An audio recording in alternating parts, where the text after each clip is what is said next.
Hello everyone. So in the last class we saw the derivation of bandwidth and we derived an expression for bandwidth which was 2 del omega is equal to R by L. So this was the expression for bandwidth. Now one more important term is there with respect to resonance. It is known as quality factor, and we will learn what is the significance of this quality factor. So there are some parameters to determine the quality of the resonance in the circuit, and the quality factor does exactly the same thing. Okay. So how this is significant, we will see in a while. So meanwhile, quality factor, which is denoted by Q, is defined as the resonant frequency by bandwidth.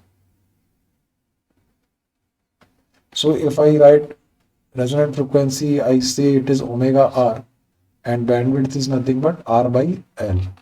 So Q becomes now equal to omega R L by R. This is the equation for quality factor. Moreover, if I use omega R equal to 1 by root LC, so if I square this equation, it is 1 by LC, and I can write L from here as 1 by omega R square LC. Take L here, so this I can write. So if I use this here, replace this L, so I can also write omega R into 1 by omega R square C by R, which becomes 1 by RC. So these two formulas are important. What? Q is equal to omega RL by R is equal to 1 by omega RC. So mathematically, if they ask you to find quality factor, you can do this find by this formula. Now, what is the significance? Let us understand. From this point, you can see that the bandwidth and quality factor relations is inversely proportional. Okay, that means I will draw the graph once again. So this is initially proportional to the bandwidth, which is bandwidth in our case is 2 del omega. How was the, suppose now I have two curves. This is your omega, this is your I, and this is again your I and omega. Now let us draw in one graph only, so it will be better, more clearer. Okay.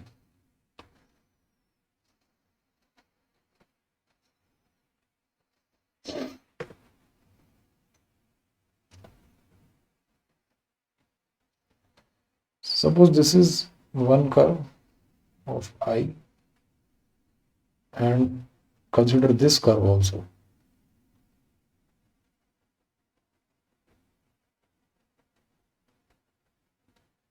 This is a half power point, half current into 1 by root 2 times point, half power point of this curve, and I am telling this is omega 2, this is omega 1. Similarly, in the red curve, here will be somewhere the half power point will be opposite direction. So the bandwidth is this much in this case. And in this case, I can see that this is this much.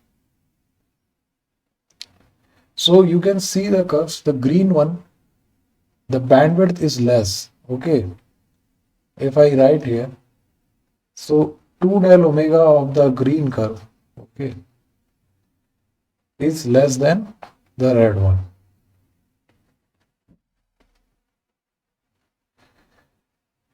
Okay. Now what you have observed, if the bandwidth is less, you can observe that the peak is current at the resonance. The peak has the much higher value, that the current is more sharper. But when the bandwidth is more, the graph of the current is much more blunt at maximum, that is at the resonant frequency, the graph becomes more blunt. And the maximum value is not that much compared to that of the green ones.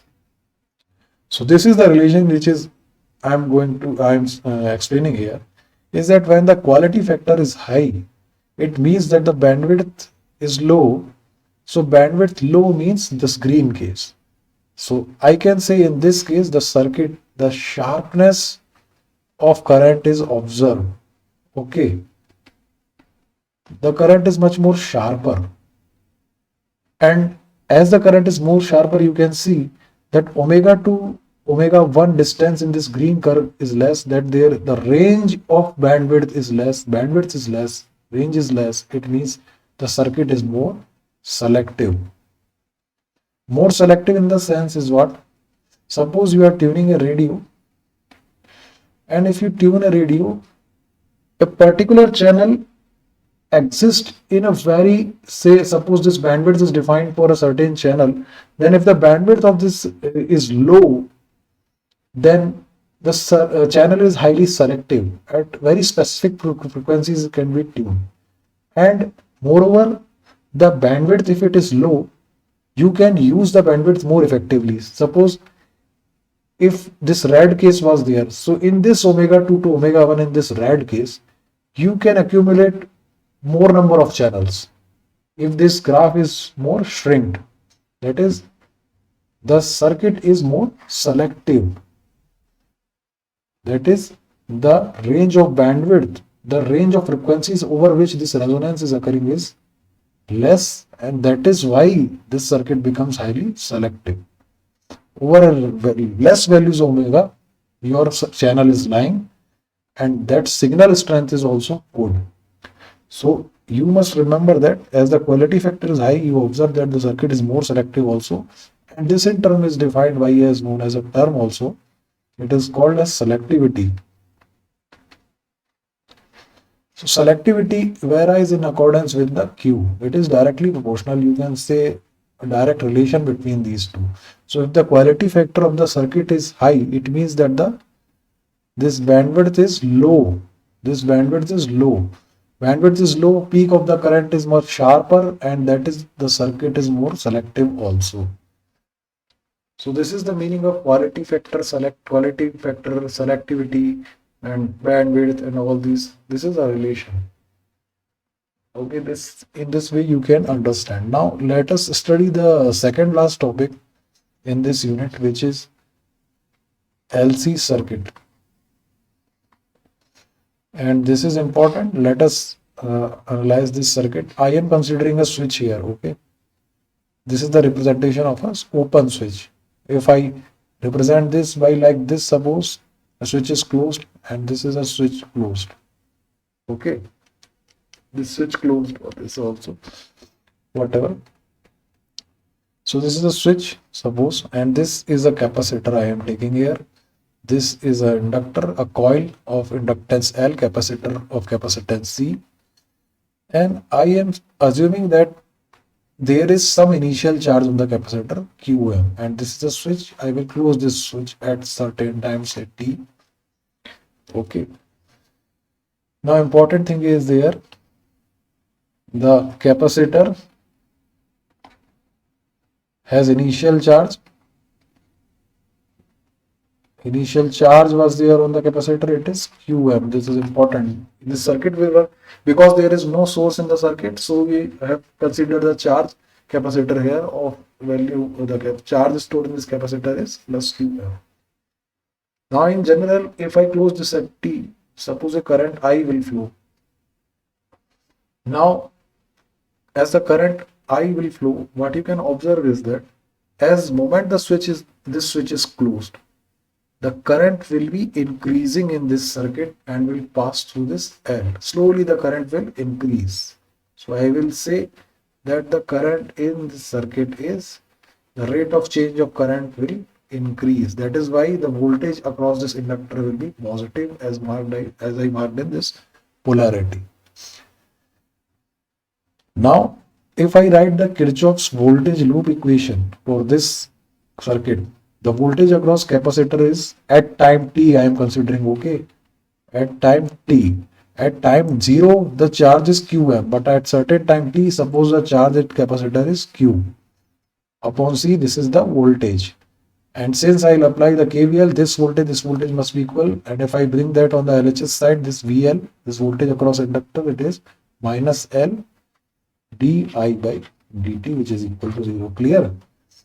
So I am applying the loop equation with this polarity. As the current is increasing, di by dt is increasing. That is why the voltage is positive. I mark this polarity.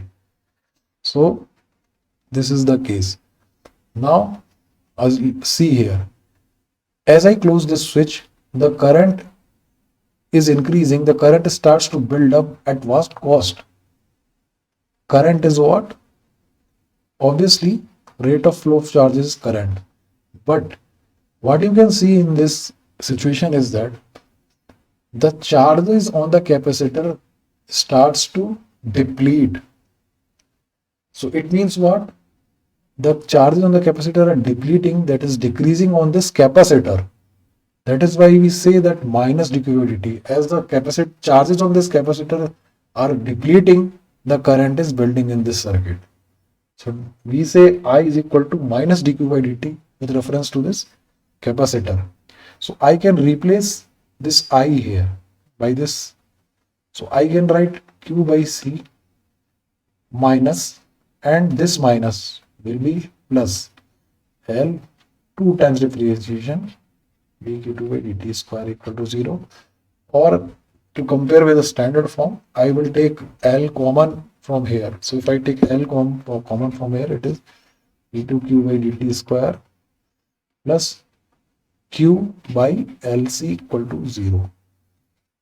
Now this equation is important. Let us mark this as number 1 equation. And from SHM motion, if you have studied, you have seen this kind of equation there.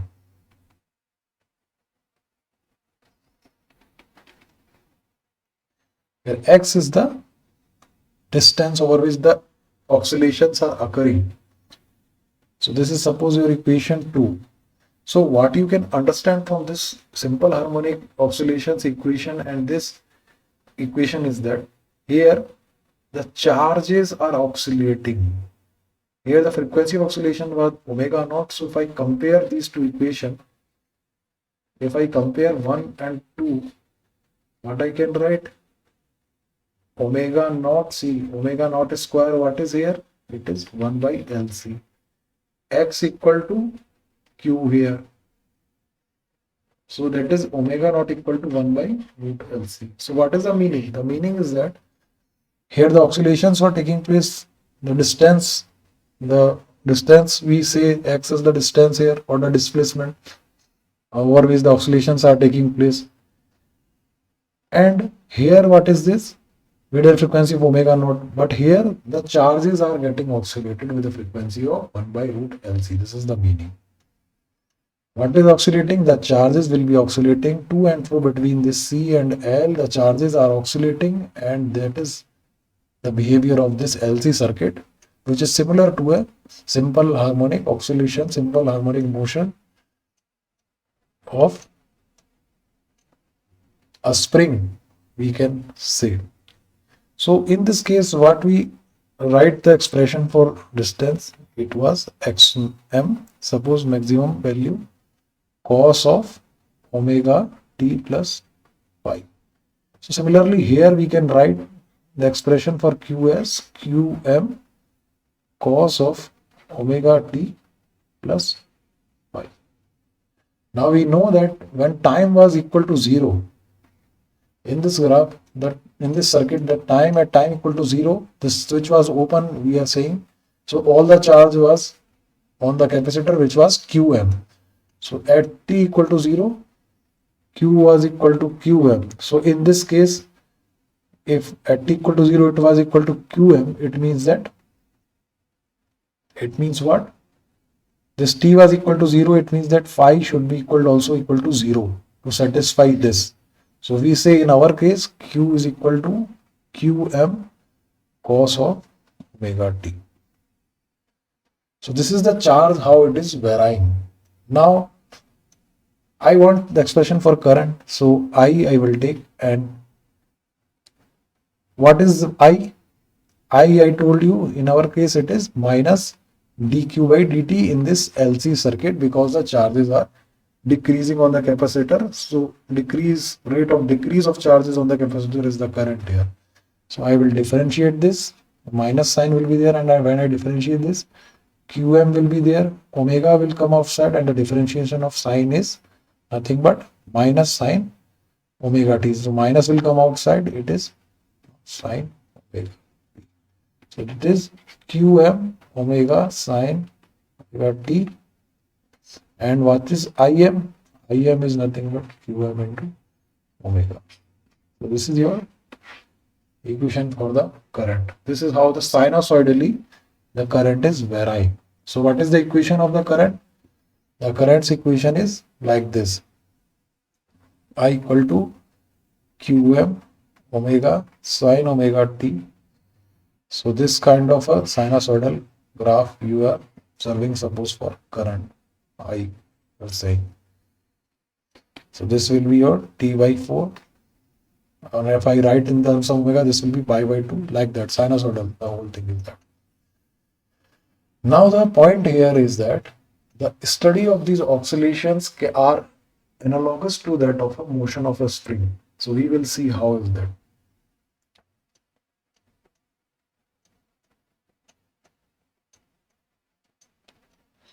So suppose this is the case.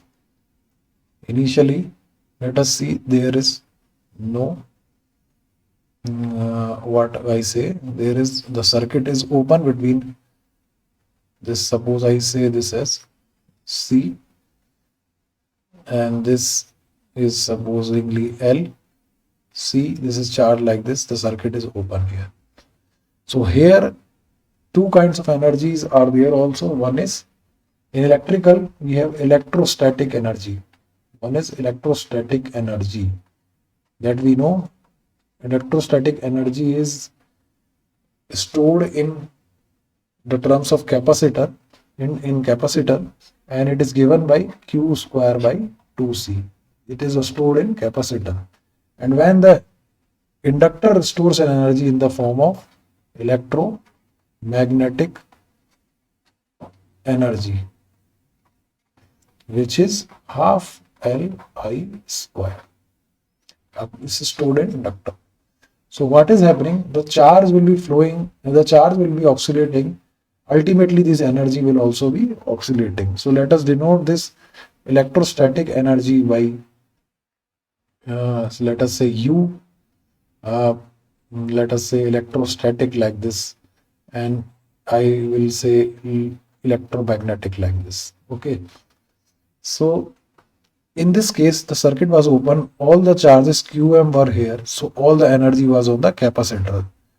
That was electrostatic energy Qm square by 2C. Since there is no flux here, no current is through L, it means the electromagnetic energy will be zero in this case. Now what happens is there, after let us say when the switch is closed, at an instant when the switch is closed, what is happened? Now this current will flow like this, suppose. Okay. And some flux occurs in this inductor. Now this electromagnetic energy will have some value, half Li square say, and electrostatic energy will also be there in this circuit, but now the charges are not maximum. Some charge is getting depleted, and now it is Q square by 2C. At a certain time, what we will observe is that this L maximum flux lines will be here, and the capacitor is completely discharged. There is no charge on this capacitor at that time. The electromagnetic energy is half L I maximum at that time. All the energy will be in this inductor, and the electrostatic energy will be zero, no charge on capacitor.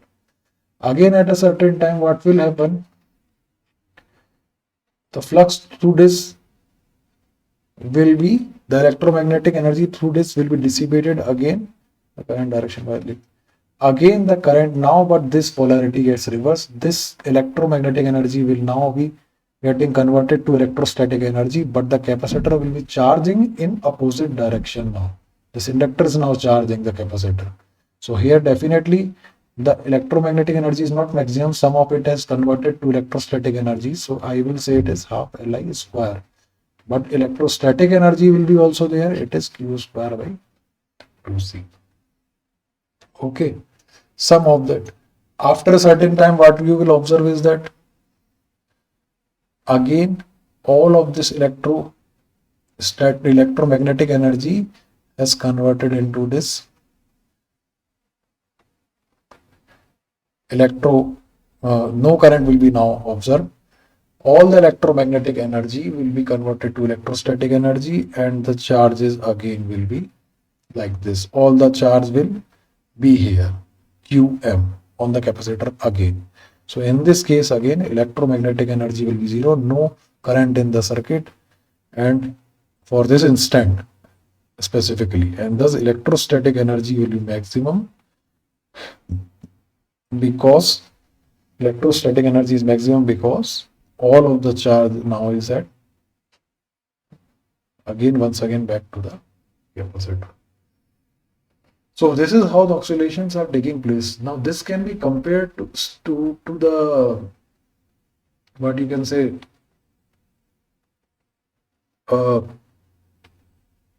spring mechanism.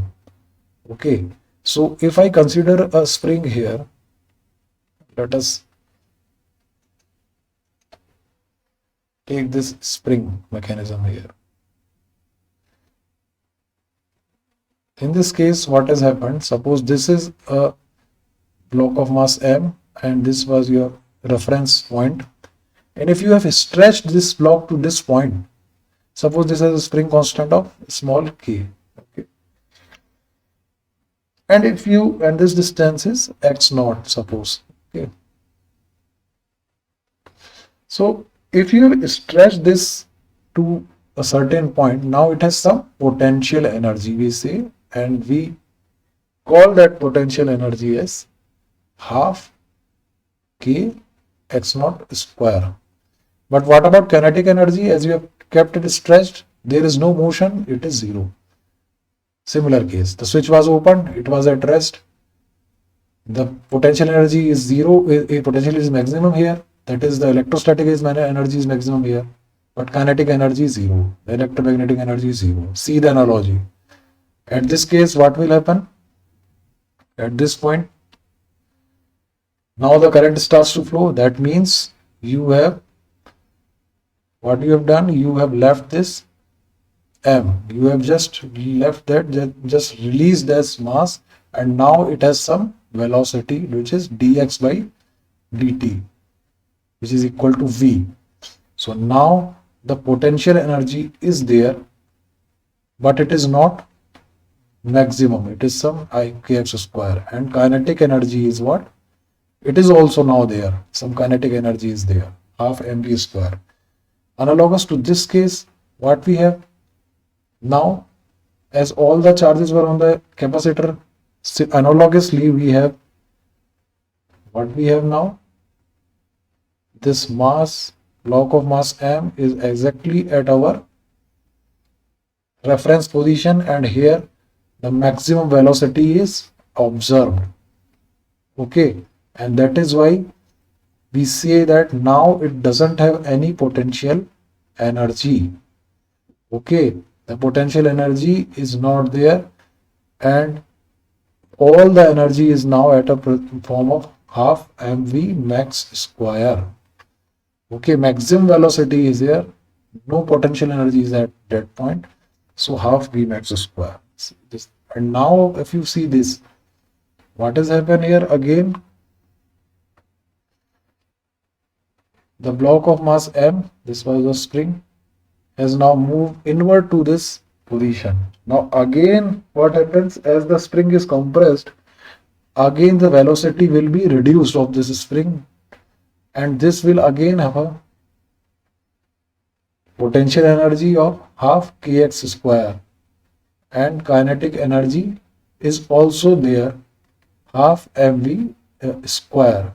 Certain speed, the speed is now decreasing as it approaches near to this.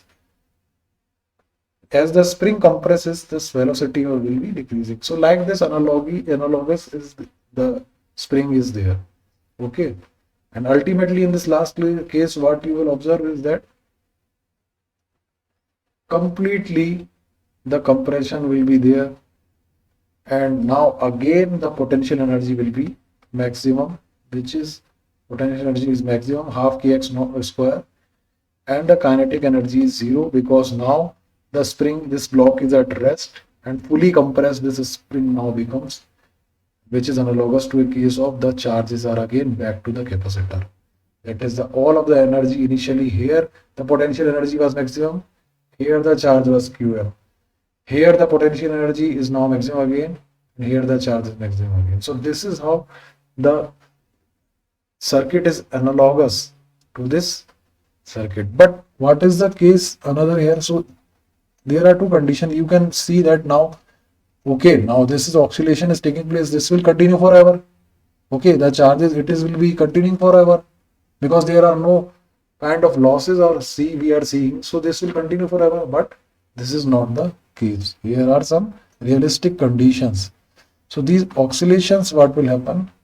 Will die out. These oscillations, this does not occur. This oscillation of charge will die out. This circuit cannot sustain and the oscillations finally die out. Okay, oscillation will die out.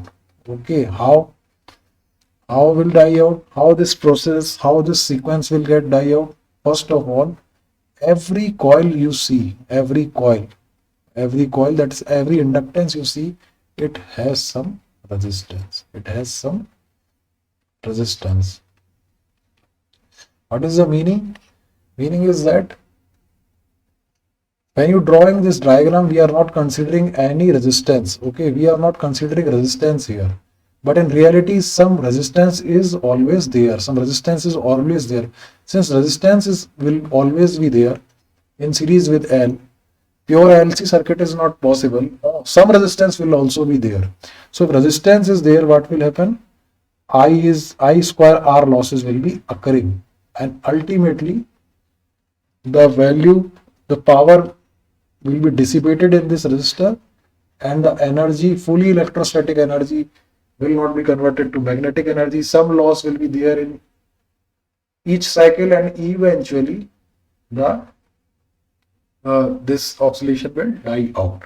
That is the meaning. It is this damping effect will be observed with this resistance. The oscillations, how will be like that? They will be supposed like they are begin like this. And like this, like this, like this, like this, like this, like this, like this, like. Finally, over suppose this is a time, and this is suppose your what you say current. It will finally die out. Oscillation will play all in each cycle. Oscillation will keep on decreasing, and they will die out. Another reason is that this C and L, okay, this L, some dissipation is observed in form of electromagnetic energy waves. See, energy around this flux is induced, no?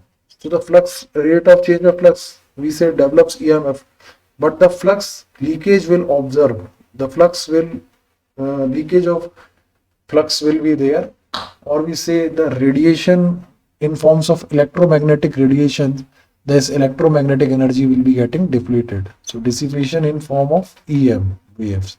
EM, that is electromagnetic. Electromagnetic waves that in form of electromagnetic energy will be dissipated because the flux leakage will be there.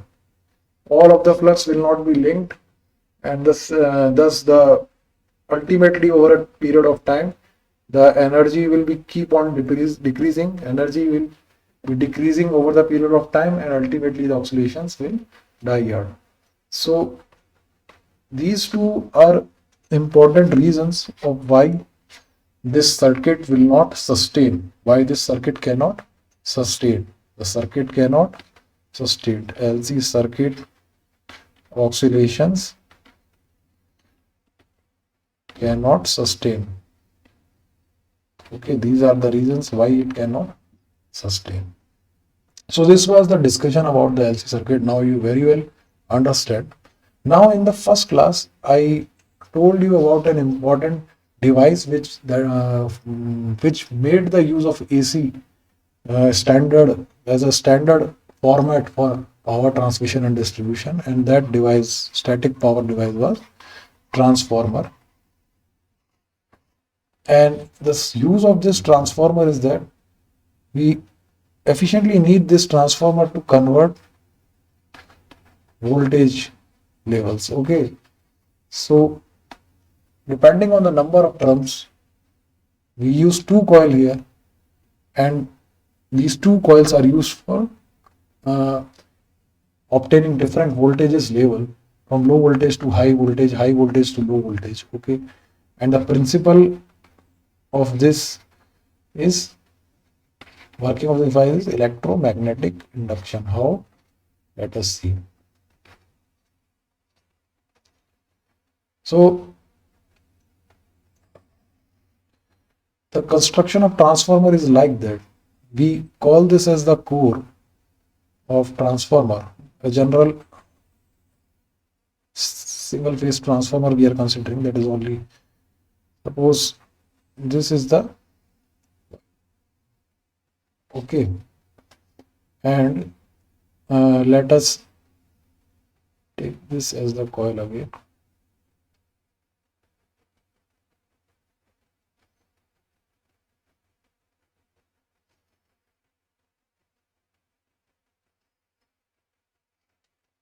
Okay, now the important thing in this transformer is that, suppose here you have given the voltage level as this plus V1, here you are getting another voltage level V2. So from one side, from this side you are giving one voltage level and you want another voltage level. So these voltage levels can be controlled by the number of turns in this coil. First of all, let us understand what is how electromagnetic induction is occurring. So this is known as the primary side. These are two sides of a transformer on which, on the coil, on one side we are going to give the supply. So on the side in which we are going to give the supply is known as primary coil. Okay, primary coil. What is primary side? We say, or say primary side of transformer. Primary side is which, where excitation is given. Excitation or where voltage is applied.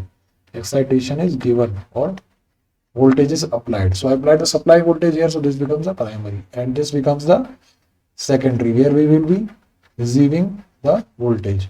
So other side, or we generally say as the load side, other side we say it as the load side. So the load side, this is here we call as secondary. Okay, obviously the coil which you are exciting is primary. So here this is the core of the transformer. So as soon as you apply the voltage in this coil, what happens? You know the principle of self-induction is there. As you apply the current, the flux will be flowing in this shell. Okay, the flux will be flowing like this. Let us say phi. So as phi is flowing, and you know that electromagnetic induction is nothing but N d phi by dt. That is the rate of change of flux with respect to this time. And the current is directly proportional to phi. So whatever current graph is observed here, the phi will be varying in same direction, same way, that of I.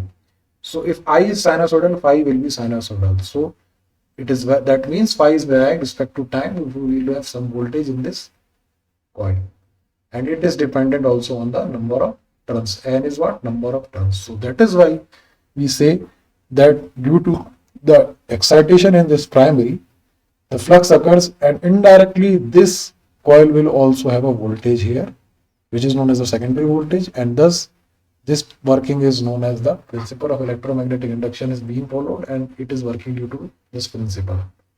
Now you can see it is dependent on N, that is V is directly is dependent on N. Okay, V is dependent on N, the excitation is dependent on this N.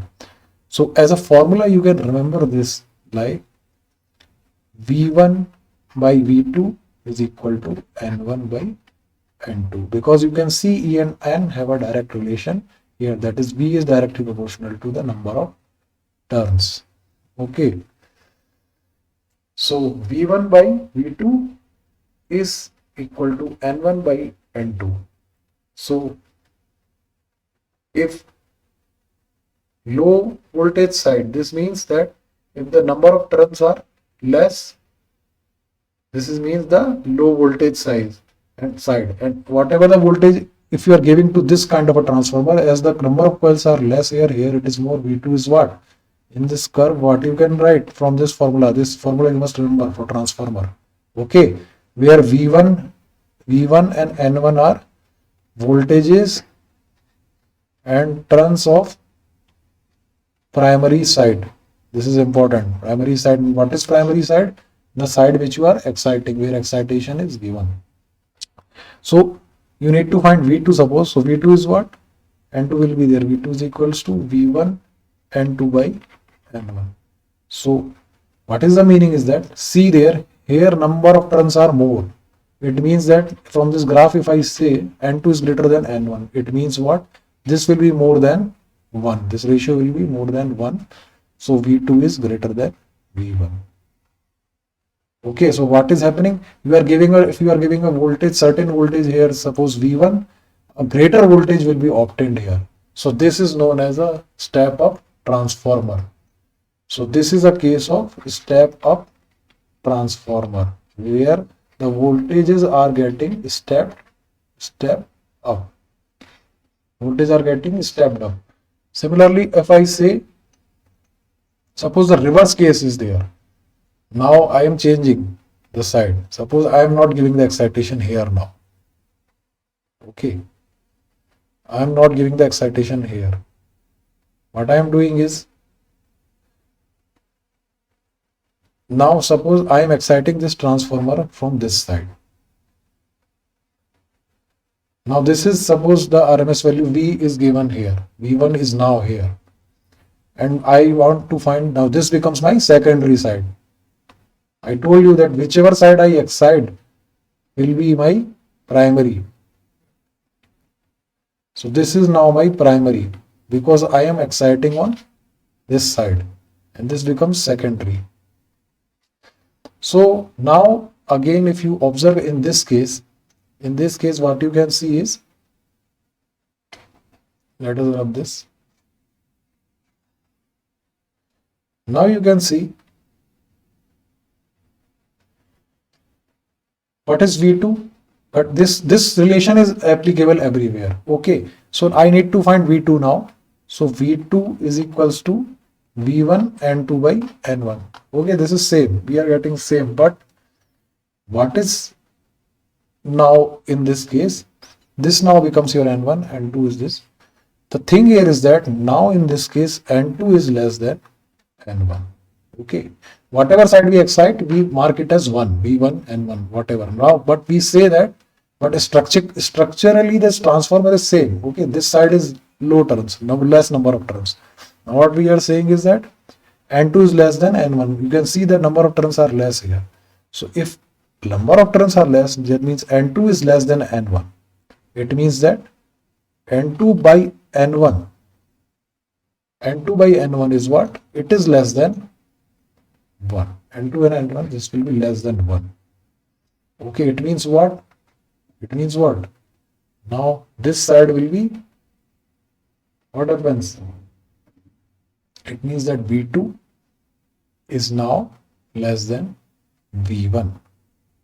Okay, because now this is now less than 1, so V2 will be less than 1. It will be point something times of V1, which means V2 is less than V1. So what you have observed?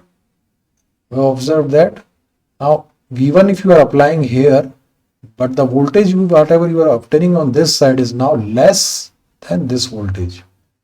V2 you are obtaining is now is less than V1. This means that is now a step down transformer. Okay, step down transformer. Okay, so this is the case. So what important relation is there? P1 by V2 is equals to N1 by N2. This is important. Okay, the high number of sides, the number of turns are more, you will get a larger voltage. Number of turns are less, you will get a less. Similarly, we know that V equal to IR or IZ if I say. It means that V and I are, what is that? One important thing is that The power is constant. Okay, power remains constant. Power will not change. Power is constant. Transformer, whenever you apply a transformer, the power will be constant on this both sides. What? On the secondary side and the primary side, the power is same. Okay, suppose here the current is I2 flowing here, and here the current is I1 flowing here. So on the secondary and primary side, the power does not changes. Power will remain the same. It is a constant power device transformer. So power on both the sides will be same. That means I1 V1 equal to I2 V2. It means that V1 by V2 is equals to what you get, I2 by I1. And from this equation, this is suppose 1 and this is suppose 2. From these two, you can say that V1 by V2 is equals to N1 by N2 is equals to I2 by I1. Okay. So number of turns are inversely proportional to the current. The current will be of the opposite behavior. So if I am saying this is a step down transformer, okay, if I am saying this kind of excitation is given and I am saying this is a step down transformer, it means that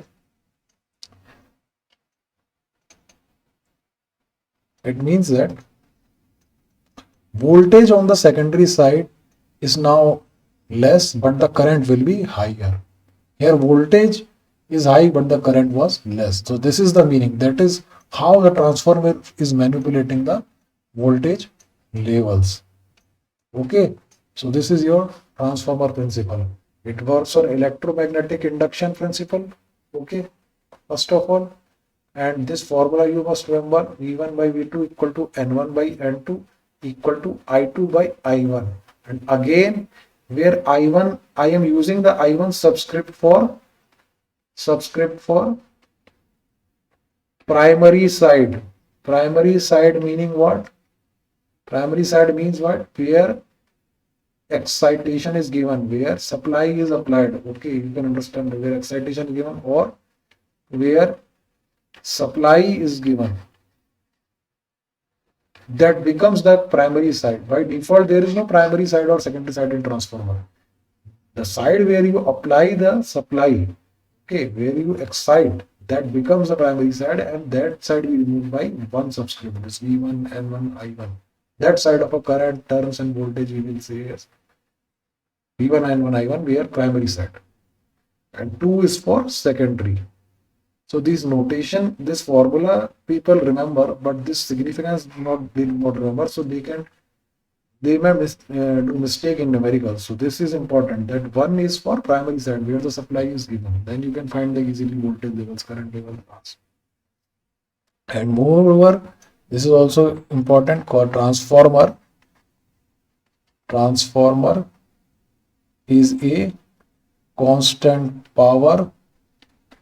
That is, power is not changing. Constant flux. Constant flux means no loss of flux is occurring. The flux in this core is flowing is constant. The core was there. This phi is constant. Constant flux. Okay, constant flux, constant power is static because it does not have any moving parts. Static power device. And the principle of working is, I told you, electromagnetic induction. So this ends the transformer part as well as the end of AC current, that is AC circuit here is now completed. So in the next lecture we will seeing the different numericals of NCERT. All the numericals we will be seeing. First we will solve all the numericals and the exercises. And if needed, we will be discussing some examples. In the next class, we will see all the exercise question and try to apply all the concepts we have studied in these 6 lectures. So, thank you. Let's continue in the next class.